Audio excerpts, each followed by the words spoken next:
Hi ಎಲ್ರಿಗೂ ನಮಸ್ಕಾರ. Healthy cook ಚಾನಲ್ಗೆ ಎಲ್ಲರಿಗೂ ಸ್ವಾಗತ. ಇವತ್ತು ನೋಡಿ ಮಂಗಳೂರಿನ ಬೂತಾಯಿ ಸಾರು ಮಾಡಿದ್ದಾನೆ. ಅದು ಹಸಿ ಮಾವಿನಕಾಯಿ ಹಾಕಿ ಕೊಬ್ಬರಿ ತುರಿಯಲ್ಲಿ ಹಾಕಿ ಮಾಡಿದಂತಹ ಸಾರು ತುಂಬ ಚೆನ್ನಾಗಿ ಬಂದಿದೆ. ಇದು ನೀರು ದೋಸೆ, ಅನ್ನ, ಚಪಾತಿ ಎಲ್ಲದ ಕೂಡ ತುಂಬ ಒಂದು ಒಳ್ಳೆಯ ಕಾಂಬಿನೇಷನ್. ಇದನ್ನು ಸುಲಭವಾಗಿ ಹೇಗೆ ಮಾಡೋದು, ರುಚಿಯಾಗಿ ಹೇಗೆ ಮಾಡೋದು ಅಂತ ನಾವು ನೋಡಿ ಬರುವ. ಇಲ್ಲಿ 1 ಕಿಲೋ ಮತ್ತಿ ಮೀನು ತಗೊಂಡಿದ್ದೇನೆ, ಮತ್ತಿ ಅಥವಾ ಬೂತಾಯಿ. ಇದನ್ನು ಇಲ್ಲೇ ನಾವು ಕ್ಲೀನ್ ಮಾಡಿ ತೊಳೆದಿಟ್ಟಿದ್ದೇವೆ. ಇನ್ನೊಂದು ಸಲ ಸಾರಿಗೆ ಹಾಕೋ ಮೊದಲು ನೀರು ಹಾಕಬೇಕು ಅದಕ್ಕೆ. ಈಗ ಇದಕ್ಕೆ ಯಾವುದೆಲ್ಲ ಮಸಾಲೆ ತಗೊಂಡಿದ್ದೇನೆ ಅಂತ ನಾನು ಹೇಳ್ತೇನೆ. ಇದು ಮತ್ತಿ ಅಥವಾ ಬೂತಾಯಿ ಮೀನನ್ನ ತೆಂಗಿನಕಾಯಿ ಹಾಕಿ ಸಾರು ಮಾಡುವಾಗ ಇಲ್ಲಿ ನಾನು ಮೀಡಿಯಮ್ ಗಾತ್ರದ ಫುಲ್ಲು ತೆಂಗಿನಕಾಯಿ ಅಂದರೆ ಒಂದು ದೊಡ್ಡ ಕಪ್ಪಲ್ಲಿ ತೆಂಗಿನ ತುರಿ ತಗೊಂಡಿದ್ದೇನೆ. ಈಗ 3/4 ಸ್ಪೂನಷ್ಟು ಕೊತ್ತಂಬರಿ ಬೀಜ ಹುರಿದಿಟ್ಟಿದ್ದು, ಹಾಗೆ 2 ಚಿಟಿಕೆ ಕಾಳು ಮೆಣಸು, 1 ಚಿಟಿಕೆ ಮೆಂತ್ಯ, ಅದೆಲ್ಲ ಜಾಸ್ತಿ ಹಾಕ್ಲಿಕ್ಕೆ ಹೋಗಬಾರ್ದು. ಇಲ್ಲಿ 1 ಸ್ಪೂನಷ್ಟು ಅರಿಶಿನ ಪುಡಿ, ಬೂತಾಯಿ ಮೀನಿಗೆ ಅರಿಶಿನ ಪುಡಿ ಜಾಸ್ತಿ. ಇಲ್ಲಿ 10 ಬೇಡಾಗಿ 12 ಗುಂಟೂರು, ಇದಕ್ಕೆ ಖಾರ ಇಲ್ಲ. ಆಮೇಲೆ ಹಸಿಮೆಣಸಿನ್ಕಾಯಿ ಹಾಕ್ಲಿಕ್ಕಿದೆಯಲ್ಲ. ಈಗ ಚಿಕ್ಕ ನಿಂಬೆಹಣ್ಣು ಗಾತ್ರದಷ್ಟು ಹುಣಸೆಹಣ್ಣು, ಯಾಕಂದರೆ ಸ್ವಲ್ಪ ಒಂದು 8-10 ಮಾವಿನ ಪೀಸ್ ಹಾಕ್ಲಿಕ್ಕಿದೆ, ಹಸಿ ಮಾವಿನ ಪೀಸ್. ಹಾಗಾಗಿ ಹುಣಸೆಹಣ್ಣು ಚೂರು ಕಮ್ಮಿ ಮಾಡಿದ್ದು.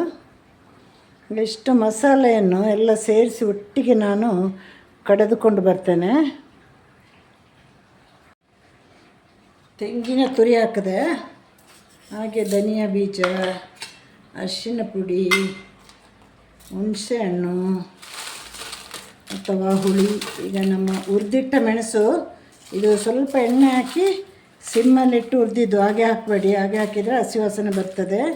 ಇನ್ನು ನೀರು ಹಾಕಿ ರುಬ್ಕೊಂಡು ಬರಬೇಕು. ಇದು ಮುಳುಗುವಷ್ಟು ನೀರು ಹಾಕಿದರೆ ಸಾಕು, ಜಾಸ್ತಿ ಹಾಕಬೇಡಿ. ನೈಸಾಗಿ ನುಣ್ಣಗೆ ರುಬ್ಬಿದಷ್ಟು ಸಾರು ಸೂಪರ್ ಆಗ್ತದೆ. ಇದು ಹಸಿಮೆಣಸಿನಕಾಯಿ, ಮಾವಿನಕಾಯಿ, ನೀರುಳ್ಳಿ, ಹಾಗೆ ಶುಂಠಿ ತಗೊಂಡಿದ್ದೇನೆ. ಬೇಕಂದರೆ ಟೊಮೆಟೊ ಕೂಡ ಹಾಕ್ಬೋದು ಮೀನು ಸಾರಿಗೆ. ಈ ಮಾವಿನಕಾಯಿ ಬಿಟ್ಟು ಬಾಕಿ ಎಲ್ಲ ಒಟ್ಟಿಗೆ ಹಾಕಿ. ಈ ಸಾರಿಗೆ ಎಣ್ಣೆ ಹಾಕುವಾಗಿಲ್ಲ. ತೆಂಗಿನಕಾಯಿ ಮೀನು ಸಾರಿಗೆ ನಾವು ಎಣ್ಣೆ ಹಾಕೋದಿಲ್ಲ, ಒಟ್ಟಿಗೆ ಹಾಕಿ. ಈಗ ಅದರ ಮೇಲೇ ಮಸಾಲೆ ಹಾಕುವ. ಎಷ್ಟು ನೀರು ಬೇಕು ಅಂತ ನೋಡಿ ಈಗ ಹಾಕಬೇಕು. ಅದೇ ಮಿಕ್ಸಿ ಜಾರಿಗೆ ನೀರು ಹಾಕಿ ಅಳತೆ ಮಾಡಿ ಹಾಕಿ. ತುಂಬ ತೆಳು ಆಗಬಾರ್ದು, ಹಾಗೆ ತುಂಬ ದಪ್ಪ ಕೂಡ ಆಗಬಾರ್ದು. ಈಗ ಹಸಿ ವಾಸನೆ ಹೋಗೋ ತನಕ ಕುದಿಸ್ತಾ ಇರಬೇಕು. ನಮಗೆ ಹಸಿಮೆಣಸಿನಕಾಯಿನ ಬಣ್ಣ ಚೇಂಜ್ ಆದಾಗ ನಮಗೆ ಇದು ಒಳ್ಳೆ ಕುದ್ದಿದೆ ಅಂತ ಗೊತ್ತಾಗ್ತದೆ. ಆಮೇಲೆ ಮಾವಿನಕಾಯಿನ ಹಾಕಿ ಮೀನು ಹಾಕುವ 1-2 ನಿಮಿಷ ಮೊದಲು ಮಾವಿನಕಾಯಿ ಹಾಕಿ. ಈಗ ಬೂತಾಯಿ ಮೀನನ್ನು ಹಾಕಬೇಕು. ಹಾಕಿ ಒಂದು 3-4 ನಿಮಿಷ ಅಷ್ಟೇ ಬೇಯಬೇಕು ಇದು. ನೋಡಿ,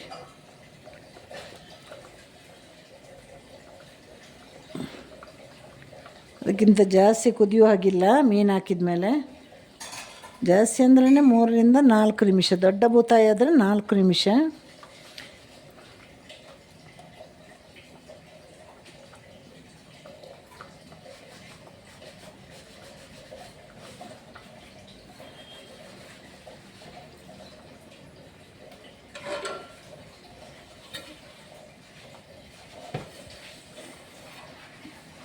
ಈಗ ಮುಚ್ಚಿಡಬೇಕು.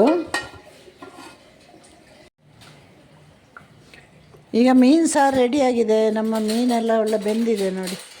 ಸ್ಟವ್ ಆಫ್ ಮಾಡೋ ಸಮಯ ಆಯಿತು.